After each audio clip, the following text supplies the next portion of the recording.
یہ آپ بات یاد رکھیے گا، میری تو کوئی حیثیت ہی نہیں ہے نا، میں سید بھی حضور کی وجہ سے ہی بنا ہوا ہوں نا، میری تو اندر کوئی حیثیت نہیں ہے نا۔ ہاں مجھے بھی اگر لوگ مانتے ہیں تو حضور کی وجہ سے مانتے ہیں، یوں تو سید بھی ہو، مرزا بھی ہو، افغان بھی ہو، تم سبھی کچھ ہو، بتاؤ مسلمان بھی ہو۔ میرا باپ بھی یہاں بیٹھا ہو، کوئی بندہ کھڑے ہو کر میرے باپ کو گالی دے، میں اگر اس کو جواب بھی نہ دوں تو بندہ کہے گا اپنے باپ کا ہی نہیں ہے، یہی کہیں گے نا لوگ۔ بھئی اگر میرے باپ کو کوئی گالیاں دیتا رہے، اگر تھپڑ بھی مار دے، میں چپ کر کے دیکھتا رہوں بھی چنگا ہو رہا ہے، کوئی کہے گا بھئی یہ اپنے باپ کا ہی نہیں ہے، غیرت ہوتا تو اٹھ کر جواب دیتا، کم از کم اس کا گریبان پکڑتا، اس کو تھپڑ مارتا، بھی باپ کی غیرت تو کرتا۔ پھر نانے کی عزت پر ڈاکہ پڑ جائے اور سید چپ کر کے بیٹھے رہیں، وہ سید کہلوانے کے لائق نہیں۔ ہاں اس کائنات کی سب سے بڑی دربار گنبد خضرا ہے، اور اس دربار کے سجادہ نشین امام حسن اور حسین ہیں۔ جب دین پر وقت ہے تو حسن حسین گھر بیٹھ کر نذرانے نہیں لے رہے تھے، نہ ہی انہوں نے فتوے دے دیے تھے کہ یزید کافر ہو گیا، ظالم ہو گیا، نہیں، امام حسین بچوں کو لے کر میدان میں آ گئے تھے، اور یزید نے کہا میرے ہاتھ پر بیعت کریں، مجھے ووٹ دے دیں، حسین نے کہا نہیں، دین کے غدار کے ہاتھ میں ہاتھ نہیں جائے گا۔ عاشق سوئی حقیقی جیڑا قتل معشوق دے مننے ہو، عاشق سوئی حقیقی جیڑا قتل معشوق دے مننے ہو، سچا عشق حسین علی دا باہو، سر دے وے راز نہ بھنے ہو۔ پر میں سر دے دیا امام حسین نے، لیکن دین پر آنچ نہیں آنے دی۔ آج ہم کہیں تو حسینی کھڑے شرابیوں کے ساتھ ہوں، کہیں حسینی کھڑے ہم زانیوں کے ساتھ ہوں، کہیں ہم حسینی اور کھڑے صحابہ کے گستاخوں کے ساتھ ہوں، کہیں ہم حسینی اور کھڑے ہم سود کا کاروبار کرنے والوں کے ساتھ ہوں، کہیں ہم حسینی اور ظالم کے ہاتھ میں ہاتھ دیا ہوا پھر حسینی نہیں ہے، پھر ہم حسینی نہیں ہیں۔ اس لیے یہ میں آپ کو جو بات کر رہا تھا، آپ جتنے بھی بیٹھے ہیں حضور سب آپ کو دیکھ رہے ہیں، سب کو دیکھ رہے ہیں حضور، اور میں جو نیت یہاں لے کر آیا ہوں نا، میرے آقا وہ بھی جانتے ہیں، اور جو آپ سوچ کر بیٹھے ہیں اور جو سوچ رہے ہیں وہ بھی جانتے ہیں، اور جو یہاں پر بیٹھ کر رپورٹیں بنا رہے ہیں اور جا کر وہاں دکھائیں گے، یہ بات ضرور یاد رکھیے گا، یہ کرامن کاتبین بھی تمہارے رپورٹیں بنا رہے ہیں۔ ہم تو پرچے بھگت رہے ہیں اور بھگت بھی لیں گے، اور ضمانتوں کے ذریعے حضور کی نالین کی خاک کے صدقے آ بھی جائیں گے باہر، لیکن وہاں پر بھی ایک عدالت لگے گی اور یہ پرچے وہاں بھی پیش ہوں گے، وہاں ضمانتی صرف رسول اللہ ہی ہوں گے۔ ہاں کچھ وقت کی خاموشی ہے، پھر شور آئے گا، تمہارا صرف وقت ہے، ہمارا دور آئے گا انشاءاللہ۔ زندہ باد، زندہ باد، تاجدار ختم نبوت، زندہ باد، زندہ باد، تاجدار ختم نبوت، زندہ باد، زندہ باد۔ میں نے آپ کو کہا ہے حضور دیکھ رہے ہیں، بس نعرہ ایسے لگانا ہے کہ یہ حضور جانتے ہیں۔ یہ نعرہ تو وہ بابا جی سناتے ہیں کہ میرے پاس ایک بندہ آیا جو بندی تھا، اس نے آ کر مجھے کہا کہ میں نے خواب میں دیکھا، روضہ رسول کے پاس میں موجود تھا، خواب میں حضور کی زیارت کی، اور حضور کے پاس کچھ نوجوان ہزاروں کی تعداد میں حضور کی بارگاہ میں لائے گئے۔ حضور نے پوچھا یہ کون ہے؟ تو فرمایا یہ لبیک والے ہیں۔ تو حضور نے کہا نعرہ لگاؤ پھر۔ سبحان اللہ، بابا جی لبیک، لبیک یا رسول اللہ لبیک، لبیک، لبیک یا رسول اللہ لبیک، لبیک، لبیک۔ یہ تو قرآن کی آیت ہے، النبی اولیٰ بالمومنین من انفسہم۔ اللہ نے ارشاد فرمایا نبی تمہاری جانوں سے بھی زیادہ قریب ہیں۔ اعلیٰ حضرت نہیں فرماتے سب سے اولیٰ و اعلیٰ ہمارا ہے۔ اولیٰ کا مطلب یہ ہے کہ سب سے قریب تر حضور ہیں۔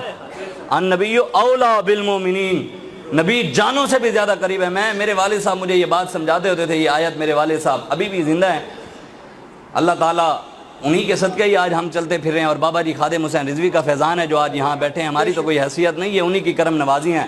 میرے والد صاحب مجھے سمجھاتے تھے، میں آپ کو سمجھاؤں، کہتے ہیں کہ اس آیت کا مطلب پتہ ہے کیا ہے؟ میرے دوست ہیں، میں اب کسی اور کا نام لوں شاید وہ ناراض ہو جائے، تو جب کہتے ہیں میں نے کہا کہ النبی اولیٰ، نبی جانوں سے بھی زیادہ قریب ہے، مثال کے طور پہ وہ سمجھاتے تھے بھی مجھے سلیم صاحب نے کہا کہ جناب شاہ جی جان، میں نے کہا جی کہاں پر ہے؟ سلیم صاحب نے کہا کہ جان میری اماں جی نے ایک مرتبہ میری آنکھ میں سرمچو ڈالا نا، سرما ڈال رہی تھی، سرمچو میری آنکھ میں زور سے لگا نا، میری جان نکل گئی۔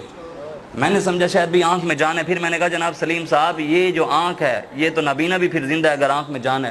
تو انہوں نے کہا جناب ایک مرتبہ استاد صاحب کے پاس گیا پڑھنے، تو سبق نہیں آ رہا تھا، استادوں نے ڈنڈا مارا میرے ہاتھ پر تو میری جان نکل گئی۔ میں نے کہا شاید ہاتھ میں جان ہے، ہاتھ کٹا پھر کیسے زندہ ہے؟ کہتے جی بس جی مجھے نہیں پتا، ایک مرتبہ اماں جی سے لڑائی ہوئی، گھر سے بغیر جوتی پہن کر چلا گیا، راستے میں کانٹا چبھا تو میری تو جان نکل گئی۔ میں نے کہا شاید پیر میں جان ہے، تو پھر میں نے کہا پیر کٹا کیسے زندہ ہے؟ کہتے شاہ جی مجھے نہیں پتا، ایک بندہ پہاڑ سے گرا بچ گیا، چار پئی سے گرا مر گیا، پتہ نہیں جان کہاں ہے۔ میں نے کہا یا اللہ تیرا حبیب تو جانوں سے بھی زیادہ قریب ہے اور تو کہاں بستا ہے؟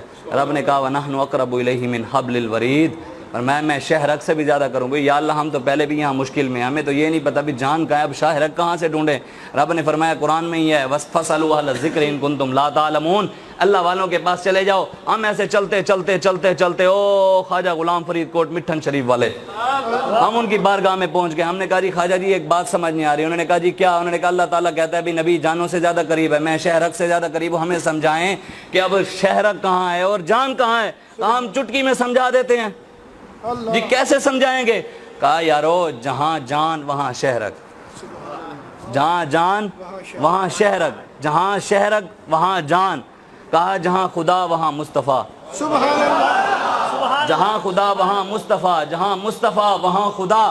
کہا میاں یہ لفظاں دے جھیڑے ہیں, مطلب یہ لفظوں کی ہیر پھیر ہے. ابھی ایک شہرک سے زیادہ قریب ہے, ایک جان سے زیادہ قریب ہے, بس لفظ چینج ہے, باقی ہیں دونوں ہی ایک. محمد محمد کریں دے ہیں جی, محمد محمد کریں دے گزر گئی, احد نال احمد ملیں دے گزر گئی, خدا کو ڈٹھو سے محمد دے اولے, محمد محمد پکیں دے گزر گئی.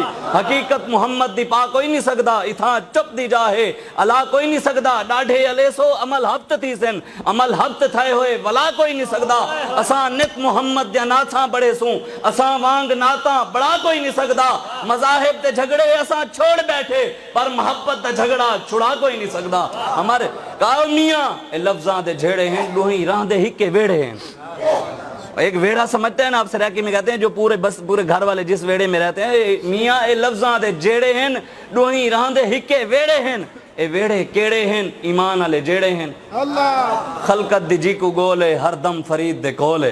بس ہاں حضور سے, حضور جانتے ہیں, حضور ہماری جانوں سے بھی زیادہ قریب ہے, حضور دیکھ رہے ہیں. بس حضور کے ساتھ محبت اتنی کرنی ہے. لبیک یا رسول اللہ کا نعرہ یہ تو قسمت کی بات ہے نا. اللہ تعالیٰ نے ہماری زبانوں, کسی کی قسمت میں کسی کا نعرہ ہے, کسی کی قسمت میں کسی کا نعرہ ہے, کسی کی قسمت میں کسی کا نعرہ ہے.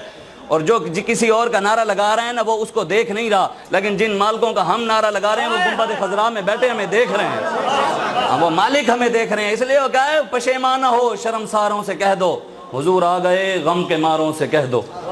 پشیمانہ ہو شرمساروں سے کہہ دو, حضور آ گئے غم کے ماروں سے کہہ دو. وہ چلے ہیں سوئے عرش اعظم, وہ چلے ہیں سوئے عرش اعظم. ادب سے رہیں چاند تاروں سے کہہ دو, ادب سے رہیں, حضور آ رہے ہیں. حضور کی بات جب آئے تو وہاں پر سر جھکا دینا چاہیے. یہ نہیں ہے کہ جی فلاں یہ کہ جی فلاں حضور کے دین, حضور کی ختم نبوت کے ساتھ غداریاں ہو گئیں, ناموس رسالت کے ساتھ غداریاں ہو گئیں. یہاں پر پاکستان کے اندر سود کا کاروبار ہے, نوجوان پرپال کمپنی کے پیچھے لگ گئے ہیں, آن لائن کمپنیاں چل رہی ہیں, وہ سود کا کاروبار کروا رہی ہیں باہر سے آ کر, اور مسلمان بھی حلال کو چھوڑ کر حرام کے پیچھے لگتا رہ جا رہا ہے. نوجوان 50,000 یا لاکھ روپیہ آن لائن کمپنیوں میں ڈال کر وہ اسپیس لیش اور پرپال نامی کمپنیاں آ گئی ہیں. وہ چاہتے ہیں کہ مسلمان سود کی طرف آئیں. سود اتنا بڑا گناہ ہے, حضور نے فرمایا ہے جس نے سود کا ایک درہم کھایا نا وہ اس سے بھی بدتر ہے کوئی بندہ کعبے کے اندر 72 بار زنا کرے.